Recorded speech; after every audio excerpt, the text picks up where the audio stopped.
Isihluku iNyanga ewumelapho wendabuko ilana nezingane ezimbili zandawonye maqede yabafaka umuthi ezithweni zabo zangasese ifaka ngedodolozi. Bafowethu nanto lolu daba la kwesiqiniseko SA Media awuyizwele uNtsika Zulu esithathe sibeka ulisukumele walibamba ngezandla zombili lolu daba lobucayi kakhulu. Nanto daba aluthokozele. Kunenyanga yangapha. Last year, I think it was around September, if not August. Noma go October manje. Yangapha ngeke ngisho ukuthi ngapha kodwa. Kulo moya wangapha. Uphuma ubheke ngapha ngathi uyakompangeni uqhubeka uhamba yele. Ngeke ngisho indawo specific ngoba abanye beni bosubebona iyo lenyanga le. Lenyanga lena ya rape amantombazana amabili andawonye. I'm saying this because kunohlelo obelenzeka behind my back. Lento yabuya manje sibuya ngokuthi cha lento lena ya reportwa kumina ingane sivula icala ya reportwa kumina ngazama ukusiza leyo nyanga yafaka imali engango 40,000 ifakela lezi ingane lezi angazi kwakuyimali yana noma kuyimali yayisiye basize ngayo noma kuyimali yebribery, but if we can go back la yafaka khona imali siye emakamereni ikhona lonto leyo. I still have ama record ami ngikhuluma lolu daba lolu nawo lenyanga le ngasho ukuthi mfowethu ngifake lento lena ngoba kukhona osukwenzile okuyiqiniso babuyiselile imali, but yabafaka umuthi ngetotozi ithi yabalapha ngetotozi zezazandawonye lezi ngane manje lengane yodwa igaxele ngani ngoba iyathi lento lena akulaleke ebusuku lento leni lokhu ibuyile njalo lento le yazi ya decide ukuthi ihambe yofuna usizo kulabantu abaluleka ngokomqondo ama-social worker.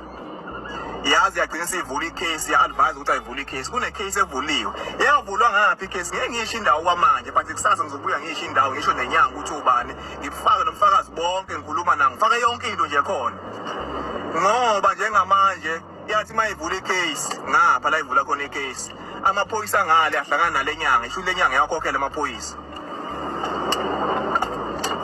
Yathula into nje yangenzeka lutho kwangenzeka lutho lengane esuke ihambe yovula icase kwenye indawo la ingakhona njengamanje sebethumela abantu baphuca ingane amafoni baphuca yonke into bayitshela ukuthi ayiyeke angazi ukwenzani uhambe yenza inani kodwa kwacaca ukuthi inkulumo iqhamuka ngale lamaphoyisa ngale isukaphi njalo amaphoyisa ngapha la ingane sivule khona icase kabusha ngoba ayinako la case endala la ivule khona kuhlala ngakhona inyanga yavula icase kwenye indawo lengane lena umseshi wecala lo musha manje ikhona case number yangapha nginayo nami lo ngapha umusha uthi hlala nedokodo lapho sina sovula enye icase ngoba awenzi lutho ngapho wena sovule yaqala lapho ke inkathazo labantu abangale lenyanga namaphoyisa bathumela abantu ukuthi abangambe botrinisha lengane impilo yayo isengcupheni bangayibulala noma nini.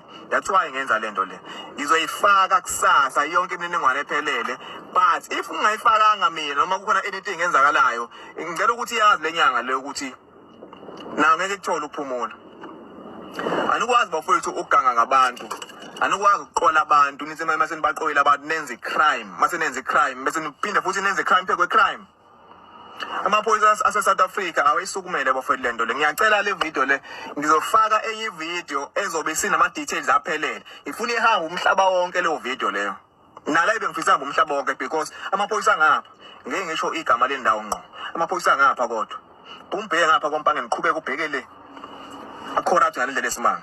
Nomseshi wecala nginalo igama lakhe anginazo ezinye izinto ezithinta yena. Bafowethu umsenokuganga nina. Umsenokuganga anikwazi njengamanje ukuthi kukhona icala elikhona linehlula noma nisenimukela imali mase nimukela imali bese nithumela abantu abahambe bolimaza lo muntu ngale. Lo muntu akana amafoni uphucwe yonke into lo muntu loyo. Uphucwe yonke into.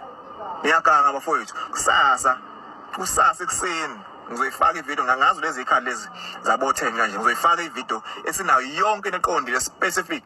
Kunabantu futhi abagangayo la abahambe behlangane nenyanga mbombulo bamukela imali. Uma sizama ukulungisa izinto thina babuye bazosikhuluma kabi. Ngathi imali labantu laba nebuye nesikhulume kabi. Bekulungile nima-advertiser nimukele lo mani nakuba sazi ukuthi nakhona kulungile abantu kusisizo. Uma sezama ukhuza umhlolo njengamanje nihamba nibuke nenza ama-video nama-influencer angasile nenza ama-video. Abanye bawo-user abanye bayiveza la bangama-influencer abanye bafowethu niyaganga musana ukuyenza leyo nto leyo.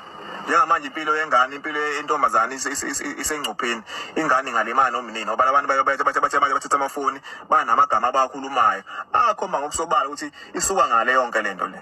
So nganza kwethu angithanda ukukhuluma angithandi ukuthi ngibe mningi la kodwa ngiyangiphoqa ke manje ukuthi ake ngibuye ngilungise lesimo lesi and sizolunga lesimo. iNyanga yahlaba amantombazane yawakhwela noma yathi wafaka umuthi ngetotozi yakwenza futhi mhlawumbe sekwasekudlulile but ngenxa ukuthi ingane yathi akulaleki akwenze lento ibuye njalo ukuthi yaba traumatized ngesilungu.